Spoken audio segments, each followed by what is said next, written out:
Dapat dijelasin berita itu. Kenapa sampai dia bayar $170 juta? Dan ini paling menarik buat kakak. Karena Tata dia bayar siapa namanya? Jeffrey Epstein ini dengan jumlah nominal yang sangat fantastis langsung dipakai sama dia.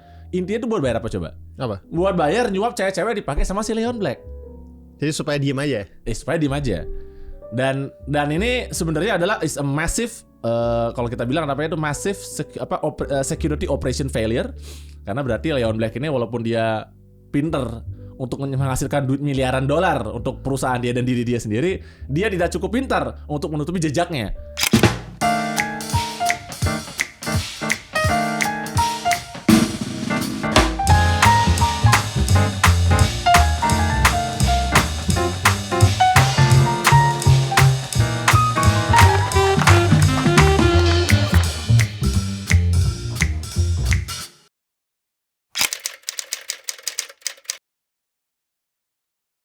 Halo semuanya, selamat datang kembali di The Reading Chamber, tempat yang seru untuk berbahas dengan berbagai ilmu pengetahuan dan buku. Sedap. Hari ini kita mau reveal something sebenarnya. Reveal? Iya, karena kita akan menunjukkan bahwa dunia ini ternyata dikendalikan oleh sekelompok orang. Benarkah begitu?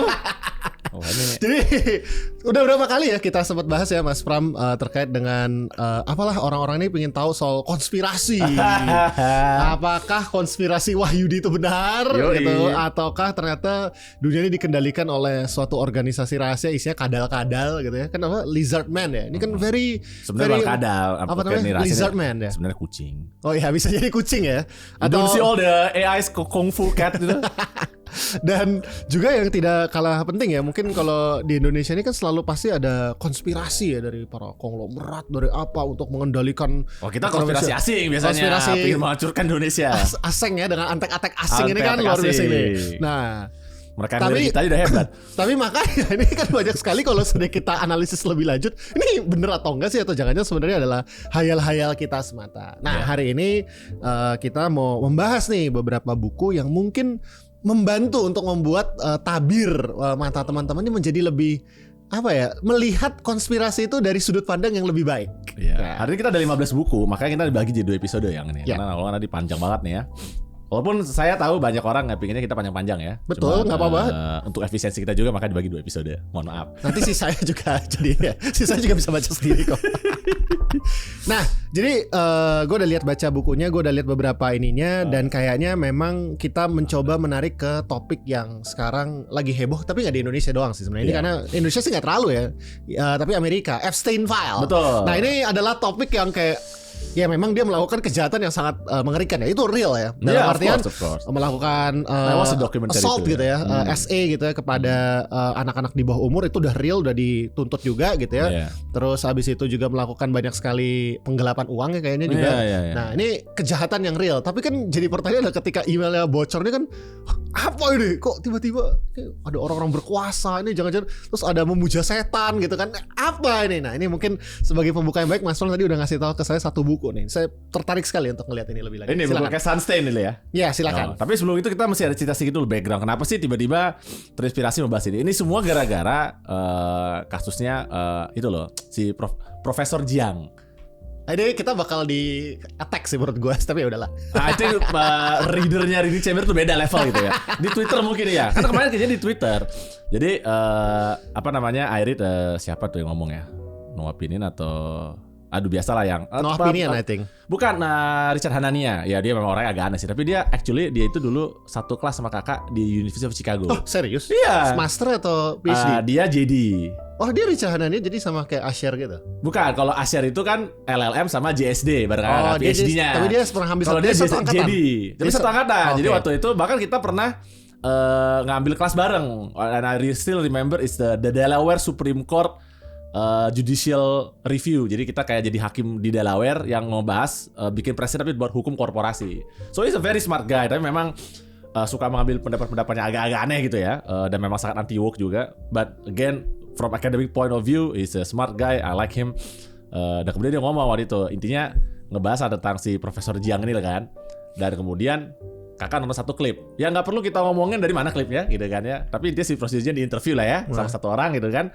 Dan kemudian when I just view itu kan tiba-tiba bilang, oh iya jadi negara kita ini sebenarnya ada kekuatan supra power yang mengontrol di semua. Tidak mungkin ini hanya satu negara. Dan gue bilang ya ini mah si itu jilid 2 lagi kan, Bos Mardigu jilid 2 ibarat kata begitu kan. Ada konspirasi yang macam-macam. Dan I had to say it, but anytime someone's actually take this seriously and then deliver that message gitu ya, bahwa ini adalah suatu kebenaran, ya mohon maaf gue nggak bisa nih langsung respect sama saudara gitu kan ya. Beda lah kalau misalnya seperti gue bilang kan ya, bahwa dunia dikuasai oleh anjing dan kucing gitu kan, dan anjing kucing adalah mata-mata dari planet Mars. It's so absurd that ya udahlah kita tahu lu lagi bercanda. Tapi bisa jadi itu jadi kenyataan. Bisa jadi kenyataan ya. Gue nggak mau nanti gue bisa dimarahin sama Max gitu kan. Tapi kemudian itu yang kemudian gue bahas lah itu kan, gue tweet lah, ya nih inilah kenapa nih gue nggak bisa dengerin si Prof Intinya gitulah kira-kira. Wah muncul lah para fans ya, fanboys ya kan, Twitter gitu kan, X gitu kan. Nah komentar salah satu gini, kalau Mas Pram ini nggak percaya sama konspirasi, gimana Mas Pram menjelaskan Epstein? Terus gue bingung kan, apa hubungannya Epstein sama konspirasi? Ya. Okay. Apa hubungannya? Again karena I'm not a subscriber to conspiracy theory, and nanti di buku-buku ini kita akan jelasin ya. Dan ada narasi dan ada path-nya gitu ya. Kenapa ini bukan konspirasi? This is classic political economy and power play gitu, yang mungkin banyak orang nggak menyadari. Nah, tiba-tiba beberapa hari lalu I read the news di New York Times, atau Financial Times. Bahkan kalau nggak salah dibahas dua-duanya. Intinya orang selalu bertanya-tanya kan, Jeffrey Epstein ini kok bisa kaya banget? Dari mana sih duit nih orang gitu kan? Dia kan harusnya kan kayak cuman conman gitu kan, ya broker lah ya kan, ngasih cewek, ya, dia cewek buat orang-orang kaya, terus mungkin lobby dan sebagainya. Kok bisa punya ratusan juta dolar? Dari mana nih? Ini kan bisnis model menarik kan, kita semua jadi tertarik kan. Gue lebih tertarik gimana cara jadi kaya, itu lebih menarik gitu kan. Kayak, how do I replicate this shit gitu kan? Ya dia adalah personal banker sebenarnya. No, it's not. It's basically an unlicensed guy. Ya dalam artian dia adalah broker, dia managing estate. Dia itu adalah broker, yang basically adalah broker buat para orang-orang kaya. Nah, di situ disebutkan dia itu terhadap dapat $170 juta dari Leon Black. Nah, Leon Black ini adalah salah satu private equity sangat terkenal, founder private equity sangat terkenal, super rich guy. Dan kemudian ditanya, dapat dijelasin berita itu, kenapa sampai dia bayar $170 juta? Dan ini paling menarik buat kakak. Karena dia bayar siapa namanya? Jeffrey Epstein ini dengan jumlah nominal yang sangat fantastis, langsung dipakai sama dia. Intinya itu buat bayar apa coba? Apa? Buat bayar nyuap cewek-cewek dipakai sama si Leon Black. Jadi supaya diem aja? Supaya diem aja. Dan ini sebenarnya adalah is a massive, kalau kita bilang namanya itu massive security operation failure.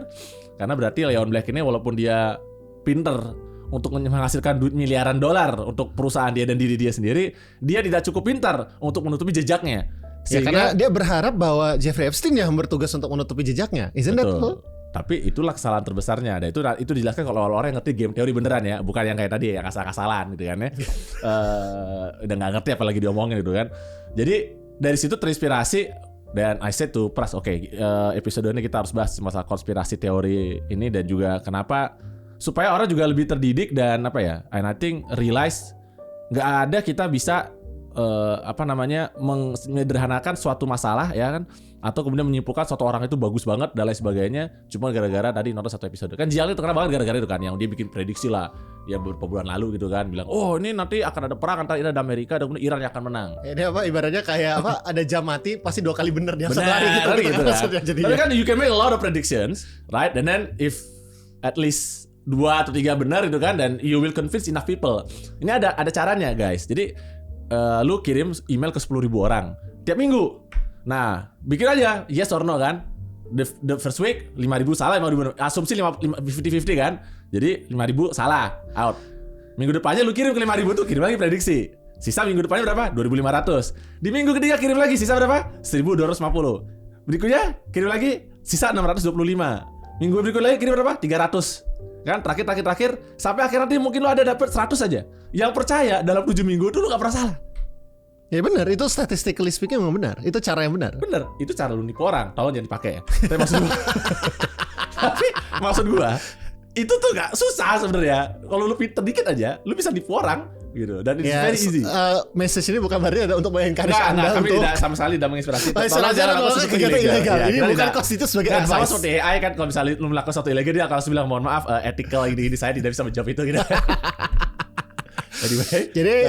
Jadi pertanyaan adalah mungkin satu nih sebelum kita masuk, what is conspiracy theory kan? Biasanya gini kan, karena konspirasi itu terjadi, berkonspirasi. Orang kan berkesekongkol kan pada dasarnya. Ya Caesar mati karena konspirasi. Julius Caesar maksudnya. Exactly.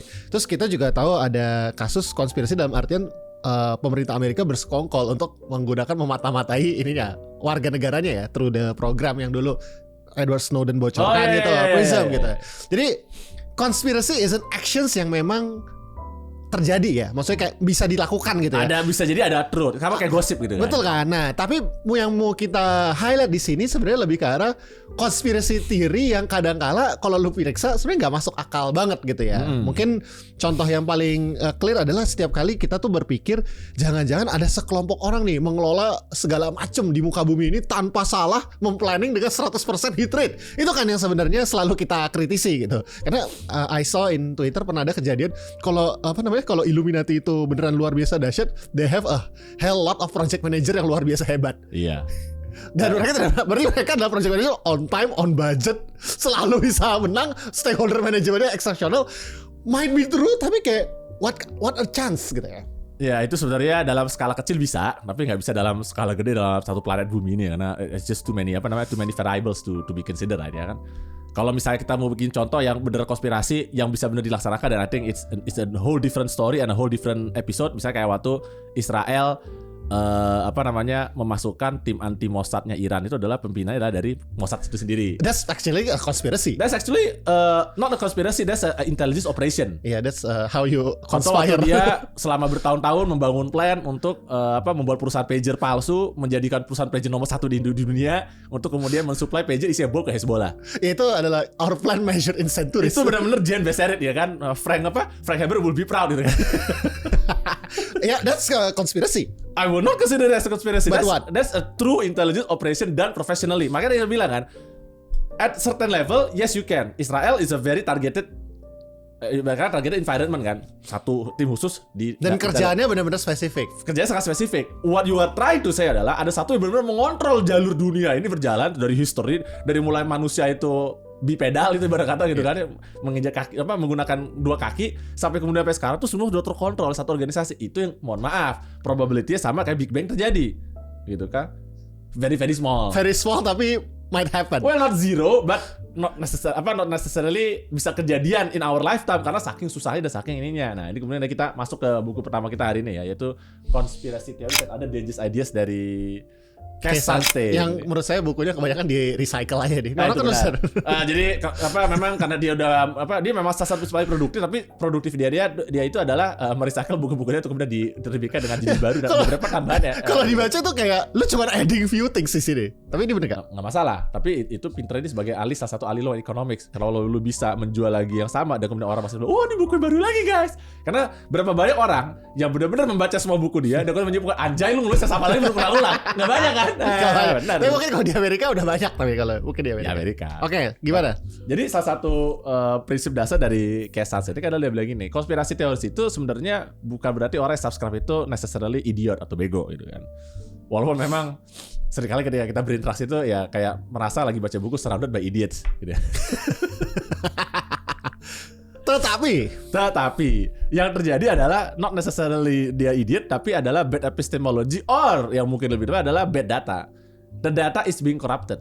Jadi dia menerjemahkan data yang salah atau dapat data yang salah. Betul, dia membaca data yang salah, dia menganalisis data yang salah, menyimpulkan yang salah, dan kemudian sangat yakin bahwa itu benar. Dan memang karena apa? Karena secara biologis itu sendiri, dan ini dibahas ada di salah satu buku yang kita bahas, termasuk mungkin di sini juga. Intinya begini, manusia itu memang suka atau gampang melihat pattern.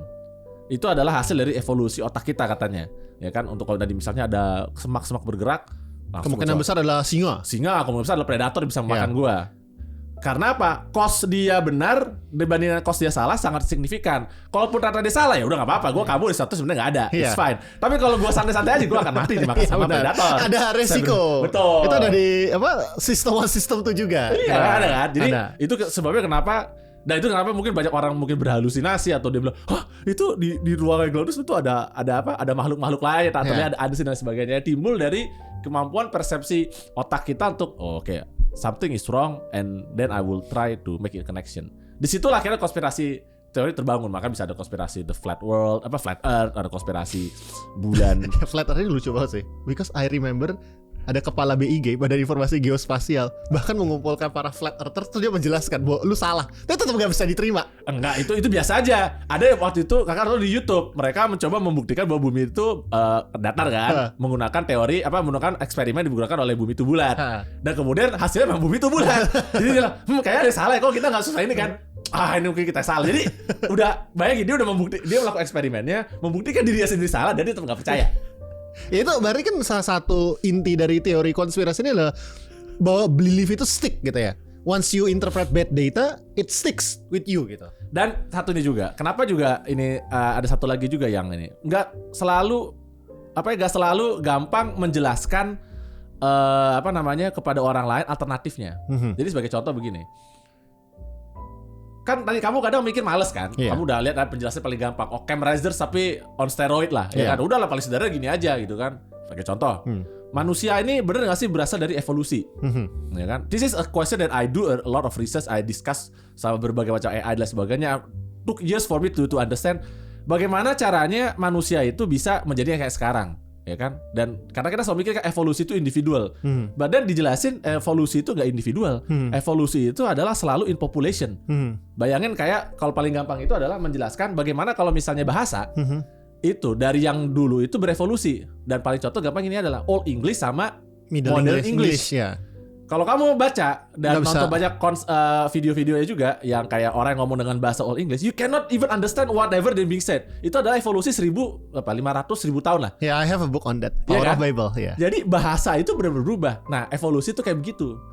Jadi dari awal turun ke bawah itu kayak seakan-akan perubahan sedikit-sedikit, tapi lama-lama akhirnya lu nggak bisa. Ya, over a million years you can recognize. Bahkan dalam 1000 tahun aja Old English dan Old English nggak bisa recognize ya. Dan sekarang aja bahasa kan kalau kita kayak Gen Alpha ngomong kan gitu kayak yes king gitu kan, nggak semua orang bisa ngerti karena kita harus belajar lagi ulang. Betul. Kan, karena orang bayangin nanti jangan-jangan kalau dulu ada salah satu menarik juga kan ini, lu ngomong terus panjang tapi udah makin lama makin pendek ya kan. Karena akhirnya orang kayak cuma ngomong yes gitu kan. Ya terima kasih TKS, thanks gitu terus kan sampai D gitu kan. Nah, ini yang bermasalah. Kenapa? Karena selain tadi masalah bad data, bad epistemology, yang jadi ini kadang-kadang kita nggak selalu bisa menjelaskan fenomena kompleks ke orang. Sehingga orang memilih. Makanya tadi ketika orang memilih, manusia itu evolusi adalah lebih populasi, tidak langsung terbentuk begitu saja dan lain sebagainya. Lebih gampang kayak manusia dan monyet diciptakan langsung oleh Tuhan secara terpisah dari zaman dulu. Atau kan bisa orang lain kan, kalau misalnya manusia bisa dari monyet, kenapa masih ada monyet? Itu kayak standar kan. I remember mom said that kan. Itu kenapa? Jadi itu yang menyebabkan kayak konspirasi teori itu menjadi thriving dan kadang susah untuk dibendung. Nah, mentranslasikan itu gimana dari konspirasi teori ini? Kenapa sekarang kita melihat kok jadi jadi kayak luar biasa banyak banget gitu kan. Dan kenapa ya mungkin dulu konspirasi teori banyak, tapi sekarang itu benar-benar kayak kita merasa kayak steroid gitu kan. Dan a lot of people yang menurut kakak seharusnya nggak dapat panggung menjadi dapat panggung gara-gara ini kan. Dan jadi bisnis mereka juga, which is a logical consequence of that kan. Gue jadi terkenal, tiba-tiba orang percaya apa yang gue sampaikan adalah satu kebenaran itu kan. Masa gue nggak memanfaatkan itu? I will be a stupid guy pada kata gitu kan. So we move to the second book. Nah, yaitu ini nih, The Chaos Machine ya kan, The Inside Story of How Social Media Rewire Our Minds and Our World by Max Fisher di buku keduanya. Dan ini sebenarnya pas banget karena kalau kamu baca baru aja di Amerika Meta, Facebook itu baru kalah sama di persidangan. Dia didapat gugatan karena dia dianggap menimbulkan addiction. Oh iya kan. Kalau nggak salah dia suruh bayar berapa juta dolar gitu kan. Dan kemudian itu menimbulkan perdebatan lagi kalau lagi di X itu kan kayak ada perdebatan. Ya ini kan seharusnya tanggung jawab manusia kayak ini bahaya dari sosial media dan sebagainya. Ada juga bilang tapi kan soal manusia lebih bertanggung jawab. Kan? Kenapa lu sekarang menyalahkan your addiction to this itu yang dilakukan orang-orang yang menjual ganja, kokain dan drugs juga. Everyone will sell that kind of thing. So bilang itu bukan salah saya, ya kan kamu sendiri. Kan episode setan. Itu sebenarnya episode setan. Karena setan, sorry guys, gue sih cuma ngingetin aja, gue cuma ngasih tahu ini oke loh, bukan salah lu sendiri kan. Exactly my point. Jadi memang makanya kalau kita kembali ke episode setan sedikit, ya itulah kenapa kemudian setan jadi tidak dibutuhkan lagi di masa kini karena manusia lebih pintar daripada setan. Nah, ini yang nanti menjadi missing link kenapa Profesor Jiang dan berbagai macam kawan-kawannya itu menjadi muncul. Karena memang sosial medianya di-tailor untuk mengamplifikasi mengamplifikasi fringe teori seperti ini. You watch one episode of tadi misalnya Jiang, ya kan? Terus you go, itu kalau istilahnya kalau di internet kan you go down the rabbit hole, right? Yeah. And it will happen like that. Kalau misalnya you lihat apa rekomendasi IJU, apa rekomendasi YouTube, itu pasti, apalagi TikTok is even better. Itu is the algorithm in pure steroid, ya kan? Yeah, that's why it's easy to viral there. Yeah. Dan tapi bedanya kalau TikTok itu dioptimis untuk kapitalisme. Sebenarnya kalau semakin ada banyak purchase akan dibeli. Jadi kalau yang terlalu konspirasi malah kalau nggak ada beli-beli nggak ada. Malah nggak terlalu. Karena they optimize for kalau harus ada purchase. Kecuali kalau bapaknya atau orangnya ini menjual buku atau menjual merchandise. Jadi semakin gitu ya, bisa jadi. Tapi memang yang poin soal chaos machine ini ya. Ini kan sebenarnya dari dulu selalu ada konspirasi teori. Tapi kan dulu transmitted in a very slower way ya, dari buku, informasi selalu lebih lambat apa, terus kemudian tentu ada TV show, terus dengan ada emergence of internet ya, forum kan dulu adalah tempat berkumpulnya konspirasi teoris. Ya 4chan, Reddit gitu kan. Kaskus. Tapi yang terjadi sekarang adalah tadi dengan adanya internet yang semakin mudah dan multimedia. Can you imagine kalau dulu forum itu orang kan capek, nggak semua orang capek membaca ya. Sekarang you can easily engage dengan reels, lo easily engage dengan semua video format gitu ya. Akan membuat orang jadi semakin addicted dan reinforcing the belief that you already have. Dan memang kalau kita baca di ada chaos machine itu kan memang all the algorithm is designed for optimizing for engagement. Jadi semakin engagement, semakin kamu engage dengan konten-konten itu, akhirnya membuat orang semakin radicalized gitu, semakin percaya dengan apa yang mereka lihat karena mereka udah disajikan dengan mereka percaya. Lagi komennya ya guys di YouTube kami sih. Supaya kita semakin di-engage. Nah, kayaknya memang poin yang kenapa jadi konspirasi theory yang sangat absurd itu banyak muncul adalah ya karena the emergence of the way that information is being presented and how cheap it is these days. Nah, apakah memang inevitable kita akan semakin seperti ini nih? Ya tadi ya mas ya kan, kalau tadi kasus misalnya dia bahas Rohingya genocide itu misalnya tadi kan dari satu post menyebar ke tempat-tempat lain. Tapi kamu lihat deh bahkan kayak misalnya, dan itu kenapa kayak misalnya di berbagai negara begitu mulai kerusuhan terjadi yang pasti jadi mati pertama kali ya pas sosial media kan. Karena bener, you have one triggering post, kemudian orang itu bakal jadi makin ekstrim gitu kan, mulai dari oh ini kita ada masalah nih guys, sampai udah kita bakar aja guys nggak apa-apa gitu kan. Jadi mungkin orang meremehkan itu kan. Banyak orang bilang ya ini kayak ini kan cuman harmless saying gitu kan. Tapi again kita nggak tahu apakah ini benar-benar nih orang ngomong karena a passionate moment itu, a burst of passion gitu kan. Ketika aduh gue benci banget, kesel banget, gue pengen ngomong gitu kan. Terus menjadi viral, atau sesuatu yang memang disusun secara secara sadar untuk engagement aja, karena mereka udah bisa membaca bahwa ya untuk gua bisa mendapat hasil maksimal ya gua harus ngomongin sesuatu yang akan membuat orang kayak marah, dan itu sehingga akhirnya engagement dan lain sebagainya. Tapi ya tadi itu dengan ini ya insentifnya udah terbentuk. Makanya kayak kemarin misalnya kan yang bagus ya, dan ini kan udah benar-benar pasti Indonesia kan membatasi umur gitu kan. Iya. Pasti pusat sosial dia ngamuk. Oh ya, of course. Definitely. Dan argumen mereka selalu ini adalah tanggung jawab orang tua. Ya mohon maaf, orang tua Anda ini pada PISA skornya berapa ya? Gue bilang, I know those people yang marah-marah di forum kayak gimana gitu. But tapi have you seen it gitu? Tapi kalau dulu kita kakak pernah bahas juga di salah satu episode di Malaka, banyak orang yang lupa bahwa anak yang belum dewasa itu sebenarnya secara hukum juga tidak memiliki kemampuan untuk melakukan tindakan hukum. Sehingga ini yang disebut anaknya tidak cakap. Oleh karena itu, kalau misalnya di radius sudah tanda tangan, sign terms and condition tadi, sebenarnya setiap saat dia bisa membatalkan. Karena memang belum cakap. Karena dia memang nggak cakap, orang tuanya bisa menuntut pembatalan gitu. Jadi kalau dibilang kenapa nih anak kecil kita menghalang-halangi, karena memang dari awal dia nggak bisa mengikat perjanjian sama lu bos. Perjanjian itu cacat secara hukum sebenarnya. Bahkan dulu Friendster, I remember harus ada batas usianya, walaupun tentu dikebulin ya. Maksudnya that's another story. Yeah, that's another story. Yeah. Of course, even if you say that, tolong kamu confirm bahwa kamu usia di atas 18 tahun, and you can always a 14 years old kid will be smart enough to say ya aku 18 gitu kan. Dan itu kayak the classic problem ID palsu buat pergi ke bar dan minum gitu kan. Exactly. Jadi tapi konsepnya ini jangan disalahin. Jadi bahasnya jangan kita menyimpang ke kan itu bisa selalu dibohongin, orang bisa selalu coba-coba. Of course we know, tapi the concept is karena kita harus menyadari bahaya yang timbul dari kekuatan terkonsentrasi di sosial media.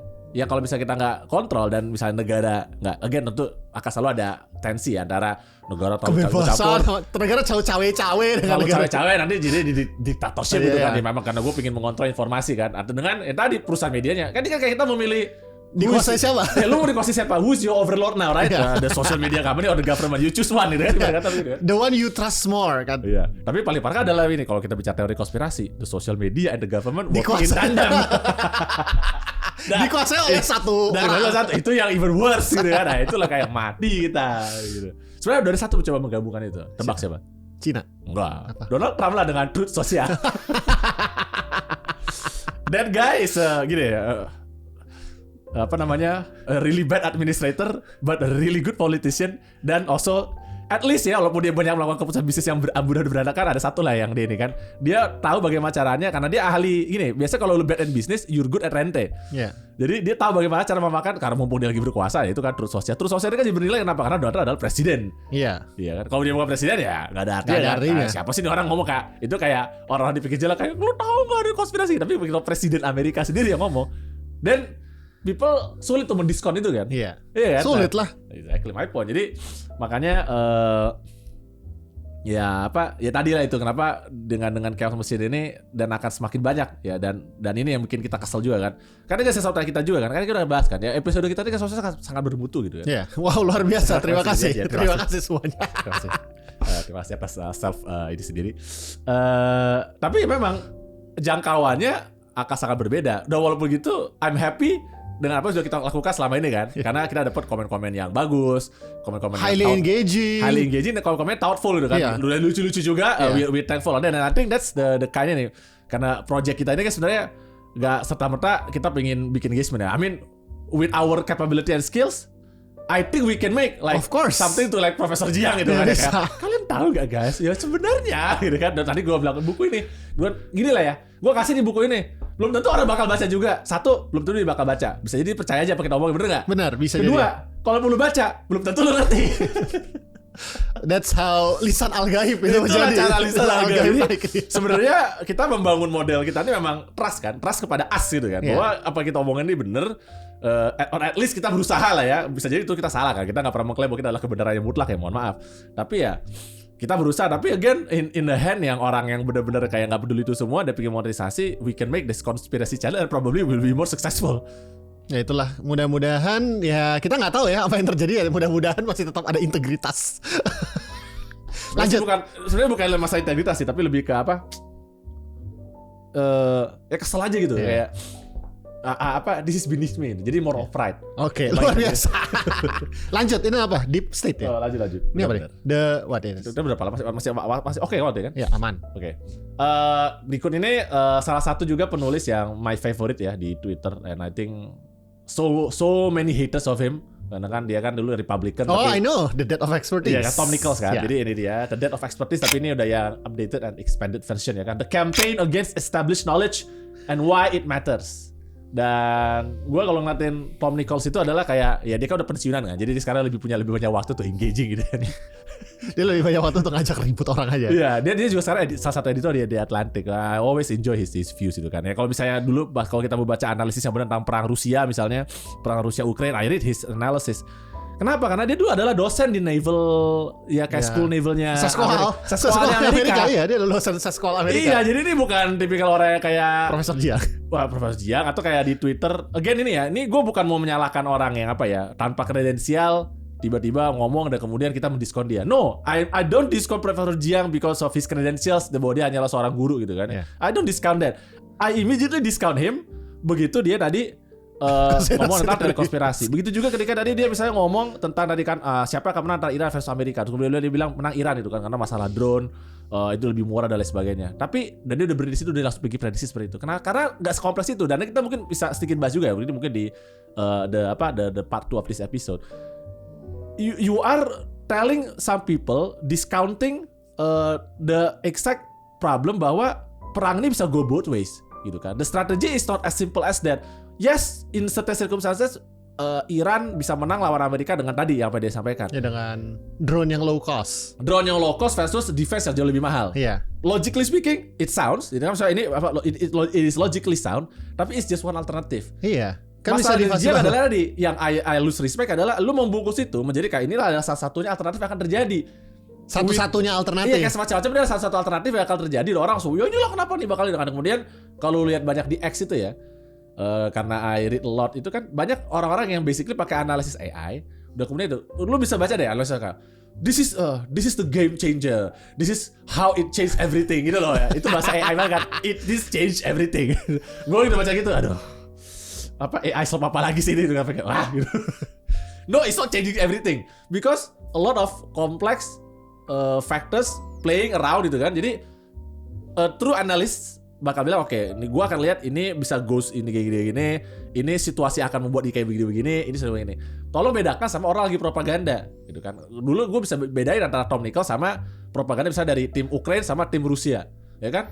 Which will claim kayak this is the end. Ya gue yang menang ya. Gue yang lagi menang gitu kan. Mereka propaganda. Iya lagi propaganda. And of course propaganda is necessary.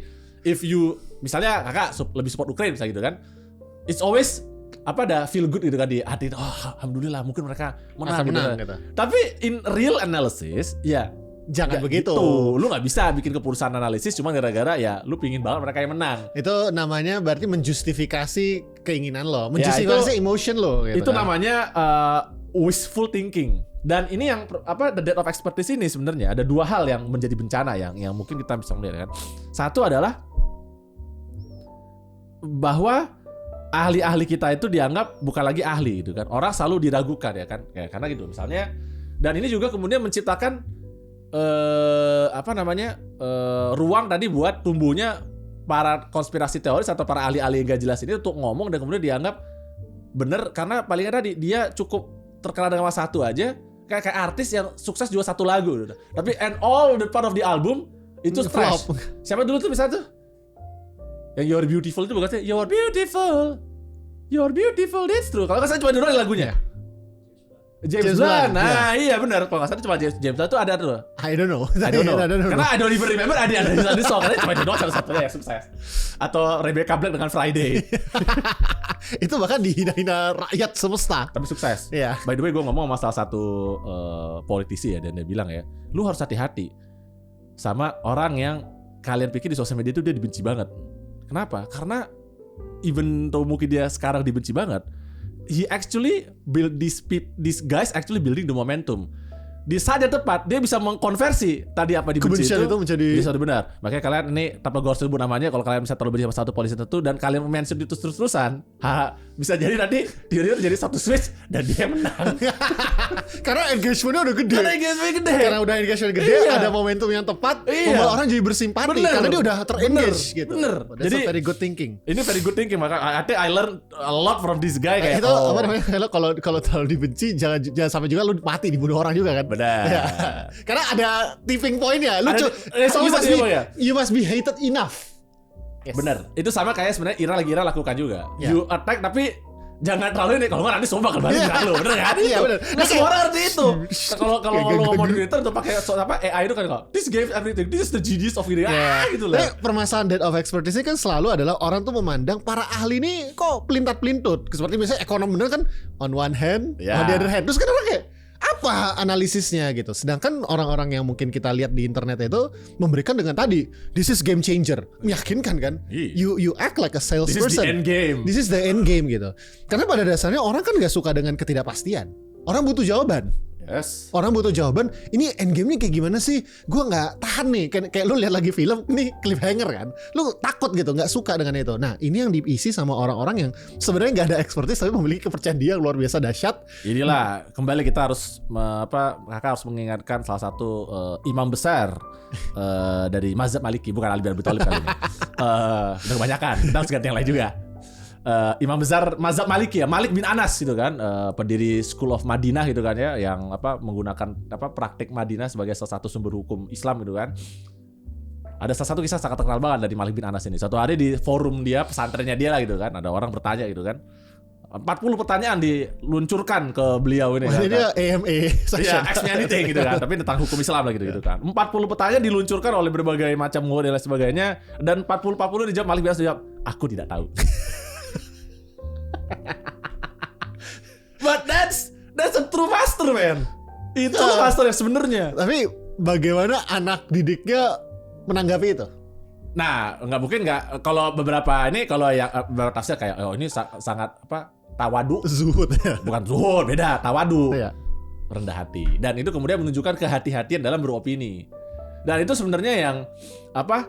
Yang memang diharapkan dari ya gini loh, para ahli kan banyak merestrain kan, karena ya kalau misalnya lu tanya ke gue siapa kira-kira menang antara Iran sama Amerika itu kan, ya mungkin dari sudut pandang artileri Amerika menang harusnya kan, tapi kemudian ya Iran tadi punya apa namanya keunggulan geografis itu kan, ada Selat Hormuz itu dan sebagainya. Jadi ya mungkin ini 50-50 gitu kan. Dan harga minyak juga kemudian kan naik turun kan. Market juga merepresentasikan apa? Menangkap ketidakpastian ini kan. Bingung kan? Iya, bingung nih kayak gimana ya gitu. Dia apa yang udah kita lakukan ya? Dan kenapa Indonesia juga salah satu negara yang memang hokinya banyak, ya kan? Bayangin kayak kemarin pada saat itu perang lagi besar banget dan itu basically semua turun melulu gitu kan. Indonesia libur seminggu kan bursanya kan. Emang keberuntungannya luar biasa dasar. kayak mungkin kita tutup aja. Pas udah balik sempet naik tuh. Kayak terus pas baca mau lu hoki banget emang dibaksain. Iya kan pas mau apa? Pas udah mau buka tiba-tiba ada berita-berita. Ada berita bagus itu ketika Trump oke kami nggak jadi gitu kan. Walaupun beberapa menit kemudian kita nggak pernah ada ngomong kayak begitu kan. Kayak ya oke kita akan menunda 48 jam. Tapi udah pelajaran pas hari sebelum kita buka itu masalah. Jadi apa namanya ya lagi-lagi kita anak dulu. Terus kita kira hoki lagi ya. Memang bangsa kita ini sangat diberkahi oleh Allah ini. Jadi dan dibahas juga sama Tom Nicholson tadi selain bayangin orang-orang yang mengkonspirasikan para ahli. Jadi ahli kena subjek tuh konspirasi teori bahwa mereka tuh menyembunyikan. Mereka tuh adalah bagian dari secret cabal organization yang memang sengaja menutup-nutupi kebenaran sehingga orang nggak tahu kalau mereka lagi dikerjain. Itu satu. Plus kedua juga yang sekarang makin banyak muncul, makin banyak tadi orang yang petantang-petenteng.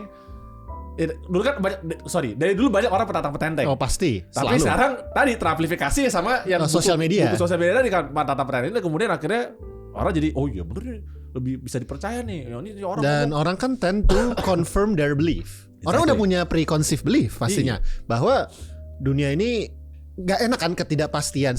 Karena penjelasan kayak ada satu organisasi mengendalikan semuanya itu jauh lebih menyenangkan. Karena it's simple. Jadi apapun penderitaan kita inilah gara-gara konspirasi Wahyudi. Benar. Gitu. Dan ini juga this is why tiap kali ada muncul apa sih namanya kalau yang muncul di apa tuh?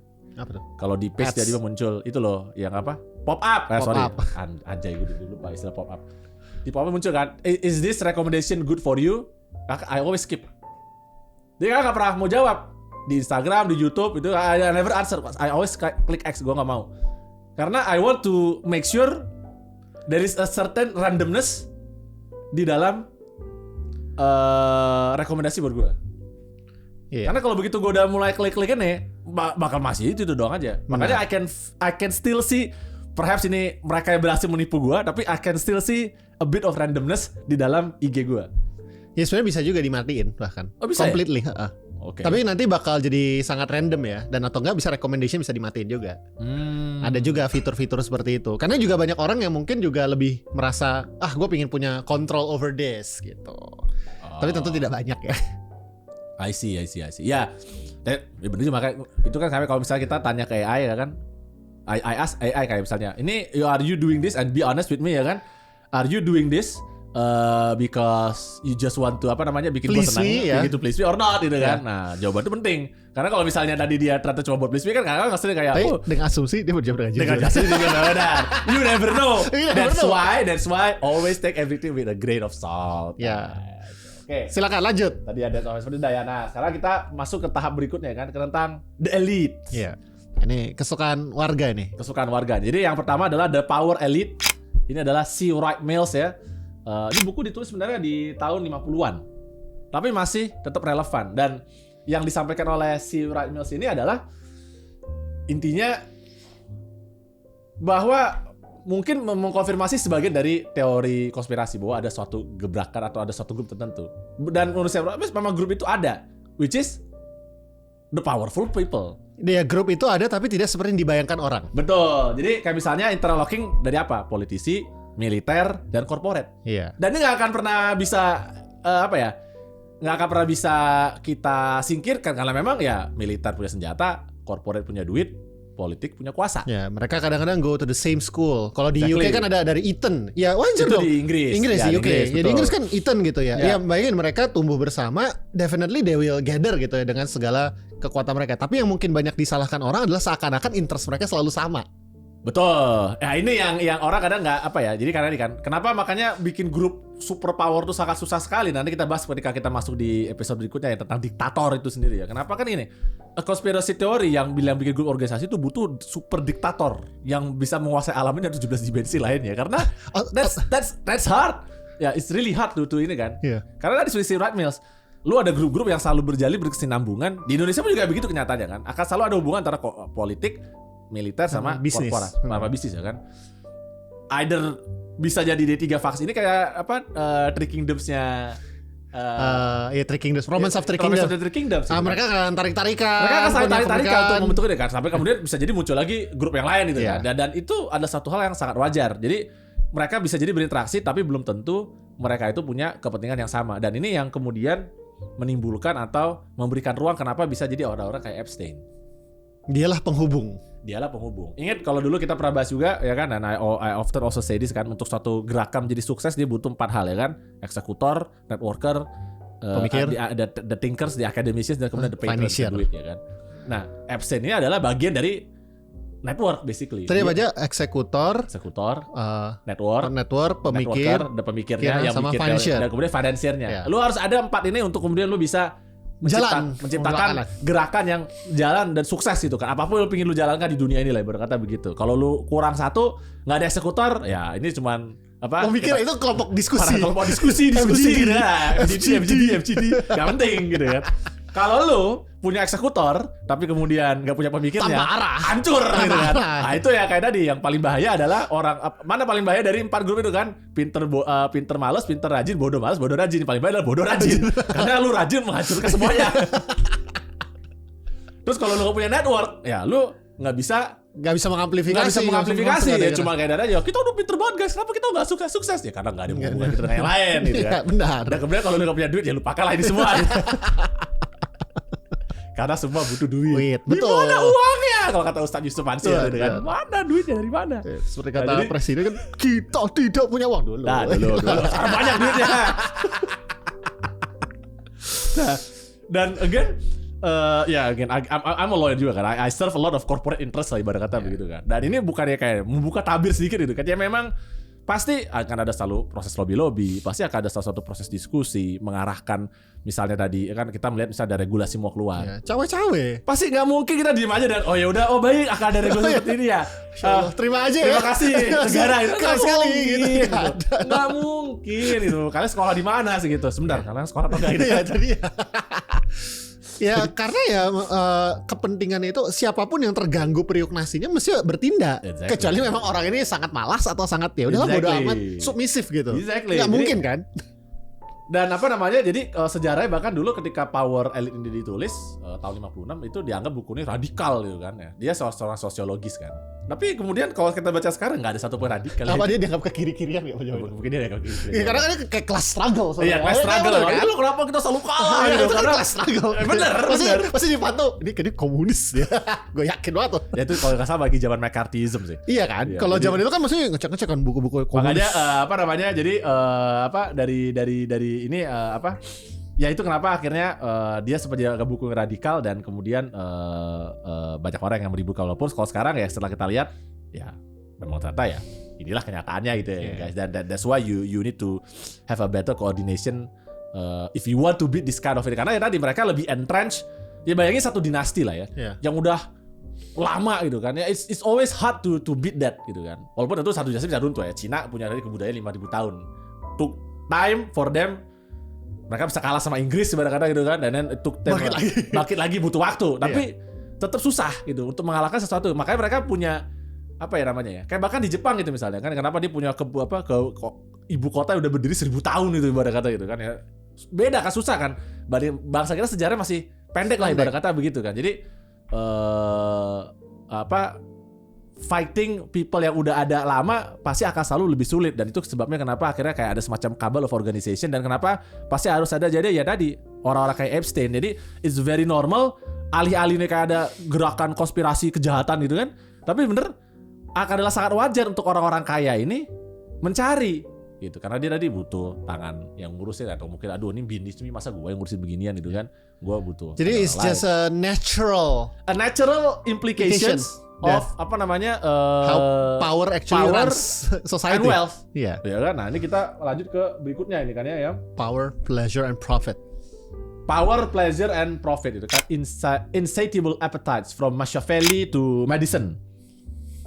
Ya, jadi sama, kalau dari dulu mereka melihat semua organisasi tadi adalah organisasi jahat yang udah berdiri selama ratusan tahun, tapi power, pleasure, and profit ini adalah sebagai sesuatu yang natural yang memang dikejar oleh semua orang. Siapa yang nggak mau power, pleasure, and profit?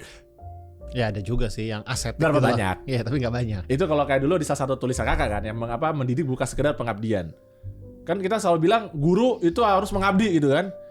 Iya bener, mungkin you bisa nemuin orang-orang kayak gitu, tapi pertanyaan ada seberapa banyak? Nggak, tapi juga bisa itu jadi kan dipakai untuk menekan sehingga kesejahteraan guru dikurangi gara-gara itu. Kita harus cari orang bisa mengabdi. Itu kan di other extreme, tapi mungkin beberapa orang mengatakan gua cukup enough power and enough wealth. Nggak semuanya memiliki that insatiable itu nggak sih? Oh ya. Benar. Ya. Ada orang yang memang jauh lebih ambisius. Kita tahu ada orang yang bahkan dulu jadi supir menjadi seorang petinggi negeri gitu kan. Ada gitu. Itu kan ada semangat yang luar biasa dahsyat gitu. Tapi kan tidak semua orang seperti itu gitu.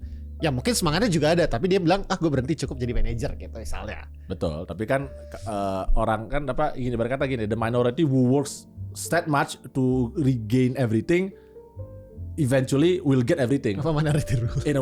Minority rule in a winner takes all itu satu. Dan kedua mungkin juga yang menarik juga ya, dari kasus ini kan Machiavelli ini juga adalah salah satu boleh dibilang ya pemikir awal lah ya tentang pragmatism dalam politik ya kan. Walaupun again seperti biasa I will say sebenarnya di Islam udah lebih dulu. Yeah.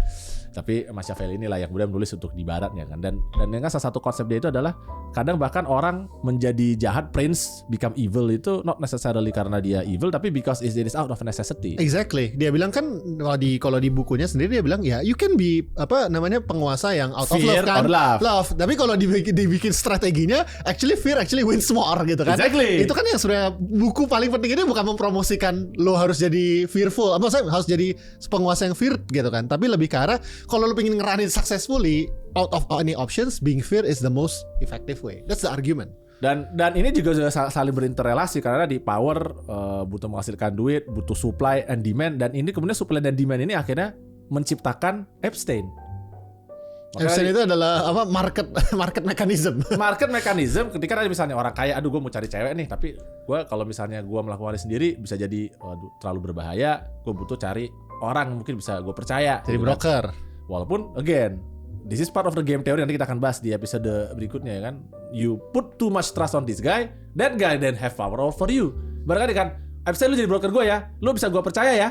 Tapi lama-lama kemudian saya pikir, kayaknya gue bisa lebih kaya kalau gue bakal extorting lu aja. Ini principal agent problem juga. Principal agent problem karena gue udah punya terlalu banyak rahasia, walaupun again tentu gak selalu gampang itu kan. Karena gini, makanya you need to have a lot of brokernya. Kalau broker lu cuma satu, lu ketergantungan sama itu broker. Berarti sebenarnya is a underexploited market gitu ya. Is an underexploited market. Dan tiba-tiba ya begini ya, kakak juga melihat nih kan.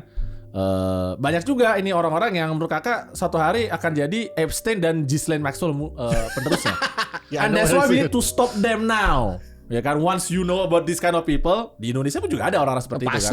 Pasti. Yang kita tahu dan yang kita tidak tahu. Yang kita tahu dan yang tidak tahu. Nah, yang kita tahu itu memang jangan sampai kita kasih panggung lagi, harus kita hancurkan dari sekarang. Karena tadi alih-alih ini adalah suatu anomali, suatu kekuatan yang secara terselubung dan hanya muncul 1-2 kali, ini adalah suatu hal yang adalah konsekuensi logis dan rasional dari power, pleasure, and profit tadi. Makanya kalau dia ada teori Adam Smith aja kan, the invisible hand, a lot of selfish people do whatever for their own self interest, dan kemudian secara nggak langsung membentuk market itu. Dan itu what happened with tadi orang-orang kaya tadi yang butuh supplier, dan akhirnya menimbulkan Epstein sees that market, sees the opportunity, dan melihat selain gue bisa mendapatkan manfaat buat diri gue sendiri tadi untuk yang enggak-enggaknya ya berkali itu, gue juga bisa dapetin duit nih. Jadi kan he gets the power, he gets the pleasure, and he gets the profit. Ya, dia adalah the intermediaries that needed. The intermediaries that be needed, dan kemudian itu menjadi cycle juga kan. Once you get the power, pleasure, and profit, it's easier for you in fact kalau lu bergerak di belakang layar ya kan, untuk kemudian didismiss. Ya kan, kalau dalam kekaisaran Cina suka ini ada istilah the scheming eunuch. Kasim yang berkonspirasi. Selalu lagi selalu ada kayak gitu. The gatekeepers ini kan selalu kan. Iya, dan ini juga kenapa? Kayak kalau kamu bisa nonton dokumentasi ya kan. Bagaimana Epstein bisa melakukan demikian banyak pelecehan seksual dengan anak underage. Salah satu yang dilakukan adalah dia membangun reputasi terlebih dahulu. Ya kan ini oke, ini bukan gue mau ngajarin ya lu jadi predator. But you need to see the pattern. Apa yang dilakukan? Pertama lu muncul, lu kenalan dengan orang-orang terkenal, you bangun reputasi. Kayak misalnya contoh satu ada dia di art community. Jadi dia datang dulu salah satu. Isi orang kaya. Kalau salah satu dinonton di dokumenter, jadi dia itu melakukan punya hubungan seksual dengan, kalau nggak salah ya, agak-agak ingat, pemilik art galerinya, pelukisnya, dan kemudian adik dari pelukisnya. Ini agak sakit jiwa memang orang ini. Semuanya disikat. Yeah. Dia suka cewek. Yeah. Tapi kemudian caranya tadi dia gitu, sistematis. Jadi gitu kan, kamu mengenal sama orang yang berkuasa. You need one patron first. Karena kalau kamu belum punya pintunya, nggak bisa ke tempatnya lain. Yeah. So you need that kind of luck first, right? Yeah. Itu selalu dibilang sama para businessman bahwa kalau lo at least only one believe in your business. Need one first, right? Dari one itu kemudian lu bisa pakai, lu jual. Kamu kan bilang, oh dulu gue misalnya kan gue kenal sama Pram nih. Dari kenal sama Pram, dia tahu Pram nama orang-orang ini, dia pergi ke orang-orang dikenal sama Pram. Gue dipakai loh sama Pram. Oh iya bener juga, Pram pasti berkualitas sih, saya beli deh. Kualitas gitu kan. Jadi itu cara dilakukan dan itu kemudian dijual sama orang-orang seperti ini ya kan. Nanti dia akan pergi misalnya ke target-targetnya ya kan, mau apakah dia suka cewek, dia suka cowok atau dia suka dua-duanya, dia bisa menyampaikan, lihat dong aku keren banget. Di tahap pertama, terus kena kan. Atau ke tahap kedua gini, setelah misalnya dia melakukan pelecehan, untuk kemudian dia menghindari gimana? Aku kenal loh sama orang-orang ini semua. Aku bisa loh menghancurkan kamu atau ini kan. Kepada aparat, kepada orang-orang kaya dia selalu menampilkan wajah yang baik. Aku bisa dipercaya. Tidak dosa dan tidak dipercaya. Bisa dipercaya. Ke bawah dia menekan dan dia bilang kayak kalau lu macam-macam gue kenal loh sama, gue tunjukin nih chat-chatnya. Ya kan, gue tunjukin nih bahwa gue ini adalah orang yang bisa dipercaya. Jadi mukanya 2 atau muka 3, 4, 5 atau bahkan bisa jadi 100. And this is the most dangerous type of people yang harus kita singkirkan ketika dia masih kecil. Karena kalau nggak dia akan jadi kayak Epstein. Karena misalnya polisi waktu itu di kasus kan, polisi ditelepon kayak, oh masa sih? Jadi nggak percaya. Ada buktinya nggak? Iya. Kan gitu pertanyaannya. Dan ini kan gini ya. He's a respectable man. He's a respectable man. So you build that kind of shield before you use you misuse that all kind of opportunity dan ini juga kasus pelecehan seksual kan selalu sulit untuk dibuktikan, ya kan, karena the evidence is not always there. Say you don't misalnya even if it is the rape, it's not always necessarily easy to prove bahwa the rape actually happens. Ya kan, you can do a lot of things jangan kita omongin karena nanti aku jadi terlalu mengajarkan orang gitu kan ya. How do rape safely? No, I will never tell that gitu kan. But there are techniques, there are ways, dan that's the dangerous part gitu, bahwa kalau lu melakukan itu ya akan semakin sulit untuk ditelusuri. Makanya orang bisa punya banyak banget korban dan kemudian biasanya baru imploding setelah sekian lama. Karena memang it is always hard. Dan karena juga banyak korban bisa tadi kan, untuk Epstein sendiri nggak semuanya mau speak up. Ya tadi karena dia udah mengumpulkan kekuatan dan lain sebagainya, dia juga bisa mengancam balik. Kalau lu ngancam gua dan sebenarnya lu nggak punya bukti, gua bisa menyerang lu dengan pencemaran nama baik. Jika there's a enough number of people yang willing to, nggak masalah, I will go down with all of you, then it happens. That's just like doing a revolution in the country. Bener juga. It's always like that, right? Karena it's a power kan. It's a power structure. It's power structure. Lu harus karena gini, kalau misalnya gue mau kudeta misalnya, atau gue mau melakukan revolusi, ini bukan. Sekali lagi bukan ya. Bukan resep untuk melakukan itu. Tapi berkata begini, kalau lu bicara normal, kalau cuma gue maju sendiri, itu kan bunuh diri bos. Itu namanya martir, mencoba jadi martir. Sebenarnya paling gampang begini, kayak kenapa harus ada gugatan class action? Kita pakai ini, nanti kita dianggap subversif. Kita kayak gugatan class action. Kenapa orang mau ke gugatan class action ke satu perusahaan? Karena kalau lu gugat sendiri, costnya terlalu mahal buat gue. Dan yang dapat manfaatnya banyak orang. It's a classic free riding problem kan. Kalau gue bikin class action, semua nanggung bareng-bareng, ibarat kata begitu. Jadi ada skin in the game, cost didistribute, dan the chance getting higher. So menang. A very smart guy yang mau melakukan this kind of things ya kan, dia harus bisa memecahkan individu-individunya sedemikian rupa sehingga mereka tidak bisa berkoordinasi. Tapi begitu ada satu yang mau mengkoordinasikan, that's the end of him or her. Karena tiba-tiba semua berkumpul kan. Makanya gitu. Membuat kabel yang bisa running the whole world itu sangat sulit. Karena begitu akan selalu ada, walaupun you already have all this power structure and everything. Kalau aja tadi ada sekelompok orang yang merasa bahwa I can go down with you, whatever the cost is, then that's the power structure collapse. Exactly. Nah, Nah, ini kita buka satu buku lagi berikutnya nih, Very Important People. Apa tuh? Status and Beauty in the Global Party Circuit. Ditulis oleh Ashley Mays, dia akademisi yang mantan model. Oke. Wow. Keren banget deh. Keren. Dan dia melakukan penelitian salah satu adalah dengan masuk sebagai salah satu modelnya ke dalam. Jadi ini ibarat kata ini yang mendinai kayak biasa kan para model Miss Universe kan kayak begitu kan, begitu kan. Dia mendobrak Miss President tersebut dan bilang no, models can be very smart, ya kan, very well educated. Dan and still joining this kind of business. Jadi masih modeling sebagai akademisi? Udah enggak. Tapi dia dulu menceritakan bagaimana dia menjalani bisnis model dan dia ngeliat secara, karena dia seorang sosiolog juga.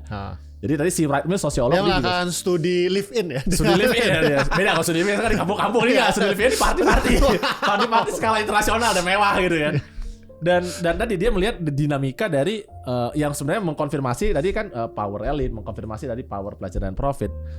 There is always the demand, dan dia menceritakan bagaimana para woman ini menjadi menyadari aset dia paling berharga. Yang which is unfortunate dalam hal ini adalah beauty and use. Ini dengan asumsi tentu live in a patriarchy and hetero world ya. Ya karena banyak kan cewek ya sebagai main karakternya. Tapi this is prostitusi dan lain-lain adalah bisnis yang paling lama dalam sejarah. Tapi kan dia nggak jadi prostitut juga, dia cuma not necessarily, kan? tapi it can go. Lo gini, dia akademisi dan dia cuma di party. But you never know what happens after the party, right? Of course, I know. That's my point. Ini kan kayak ibarat kata begini. Ini pembuka ini which is Epstein doing, right? So you go to that party, right? Dan itu kan banyak orang yang pusing kan, aduh gue diundang ke partinya Epstein. Apakah gue cuma berparty doang? Atau apa gue lanjutin setelah party dan lain sebagainya? Atau bahkan gue melakukan sesuatu di party tersebut? Kan tergantung dari desain partinya, ibarat kata begitu kan. Dan di Very Important People dia melihat banyak sekali tempat restoran, klub-klub mewah dan sebagainya pun juga punya insentif sangat besar untuk mengundang cewek-cewek. Makanya kalau kalian lihat, dalam riset dan lain sebagainya, and or you go lah to find a klub yang nakal atau klub yang baik-baik sekalipun, biasanya cewek selalu lebih murah, dikasih gratis, cowok yang harus bayar. Biasanya. Kenapa ada woman free tapi gak pernah ada male free gitu? Karena kita kan kayak mendemand itu. Karena the demand for young and beautiful girls always exceeding the supply. Ya, jadi kalau men ini selalu ada demand dan berapa pun akan bayar. Men pun akan bayar. Jadi cowok akan mau selalu bayar. Jarang yang kebalikannya. Jadi nggak ada gunanya price discrimination. Nggak ada gunanya buat male ini dikasih diskon. Kasih diskon. Malah ada mengurangi revenue. Panggil cewek-cewek buat datang. Ya. Kita sekarang bukan di era yang cewek-cewek manggil cowok-cowoknya buat datang. Kalau sekarang udah lihat beberapa klub di Jepang I know. Ya itu kalau cewek-cewek cakep, cewek-cewek mulai cowok-cowok cakep muda ada six pack, ada klubnya. Selalu ada market ya. Bisnis ada. Tapi memang tidak bisa sesukses yang sebaliknya. Ya kan kalau bapak-bapak dan om-om yang pengen lihat cewek-cewek cakep dan nari-nari gitu kan. Nah, dia menyediakan. Dan The Very Important People ini menunjukkan bagaimana beauty dan banyak sekali memang cowok-cowok yang gampang dibohongin ya. Jadi mereka merasa dengan bayar masuk situ, mereka merasa gue nih keren banget, banyak banget cewek yang suka sama gue. You understand, you have the power. Bukan bisa the power, tapi delusional. Kayak tadi dia berpikir kayak misalnya lu disukai dengan cewek-cewek cakep ini. Ya lu suka dengan cewek-cewek cakep ini, mungkin lu lihat kesini again nanti gue dianggap body shaming gitu kan. Ya itu pembicara jangan di luar publik ini ya. Tapi ya ngaca dulu lah Bang. Gitu kan. She's not there because of your stamina, performance and handsome looking. It's just for the fucking money. Okay, I'm sorry to say this, but a lot of people don't realize that. Don't mind. They like this game, right? The attention given by the very beautiful female yang mungkin boost their ego and things like that. Makanya saya bilang kan, kalau tiap kali ada bisa DM kakak, terus kemudian tuh cewek profile picture sangat seksi dan bilang, bang kenalan yuk, gue akan ignore karena even as much as I'm proud with myself and I consider myself ganteng, pinter, kaya, terpelajar dan lain sebagainya, ibarat kata begitu kan. Gue gak percaya ada tiba-tiba cewek nge-DM gue, cakep bilang, Pram, ayo dong kenalan, mau dong sama aku gitu kan. Dan dia gak nyari duit dari gue. Maaf, saya gak percaya. Ada lu mau scam gue atau lu mau nyari duit dari gue? Nggak mungkin. Itu bahkan untuk gue yang levelnya gue merasa diri gue udah tinggi banget. Apalagi orang nggak jelas. Ini ya karena dibekali dengan critical thinking. Kita dibekali dengan critical thinking. Itulah fungsinya kenapa nggak cukup menjadi kaya doang aja. Lu juga harus punya critical thinking. Karena nanti dikibulin. Kalau lu dikibulin, ini bisnis bos. Dan ini dilakukan secara akademis gitu. Iya dan bayangkan ya, berarti banyak orang kaya dan berkuasa itu kan always live in isolation. their information are very limited. Mereka nggak tahu apa yang ada di luar. All of these broker atau orang yang masuk ini kan pada dasarnya akan sangat mudah ya untuk bisa mengeksploitasi the information asymmetry ini juga. Iya, dan ini juga mungkin dilupakan oleh banyak orang tadi. Kalau misalnya lu nggak hati-hati, tadi kayak Leon Black adalah kasus paling gampang kan. Dia menghabiskan $170 juta buat cewek-cewek. I have to say this, terserah nih apakah mau nanti di sensor atau enggak. But there is no amount of is equal to $170 million. Okay, I think I will just censor that. Okay. Enggak, 170 juta dolar. Enggak worth it for that kind of thing gitu loh. Worth it. Yeah. No, it's not worth it $100 juta. Akhirnya there is some amount of money is acceptable, but no $170 million. Tapi melihat ini kan berarti sebenarnya Jeffrey Epstein just see that some people would like to overprice things. Ya udah gue exploit aja. Of course, for Jeffrey Epstein, it's a good business. The very good businessman. Gue juga mau punya bisnis. Kerjaan gue cuma menghubungkan orang dibayar $100 juta. Saya pun juga mau. Ya Allah mau. Tapi saya orangnya penakut aja. Jadi gak berani. Tapi $100 juta. Siapa yang gak mau? Gue pensiun nih. Guys, sorry ya. Gue mau tutup ini. Itu baru satu account. And just one client. Tapi basically sebentar ya. Ini kayak ini ada 80-20 rules itu loh. 80% of your revenue comes from 20% of your client. Bahkan in this case, in fact, dia benar-benar kayak cuma gara-gara Leon Black. Karena Leon Black is stupid enough to do this kind of shit.